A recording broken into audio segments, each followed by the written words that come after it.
Niektoré veci znejú ako láska, ale v terapii sú to varovné signály.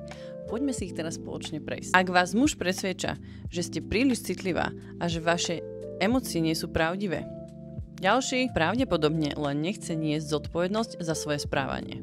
Milujem ťa, ale zmizni, keď sa mi to nehodí. Ďalší, bez rešpektu a prítomnosti. To nie je láska, ale manipulácia. Bojím sa byť pred ním taká, aká som a neviem sa autenticky prejaviť. Ďalší, ak sa pri ňom bojíte byť sama sebou, nie je to láska, ale je to skúška prežitia. Ale on mal ťažké detstvo a také zranenia a také zranenia. Ďalší, a vy máte čo? Nekonečnú trpezlivosť a voľnosť zo života? Nie je vašou úlohou ho zachraňovať, vysvetľovať mu základné pocity, empatiu a čakať, kedy dozrie. On sľubuje, že sa zmení. Ďalší, áno, a ja sľubujem, že budem jesť po 10. Úprimná zmena sa poznáva v činoch a nie na základe monológu o tom, ako sa snaží.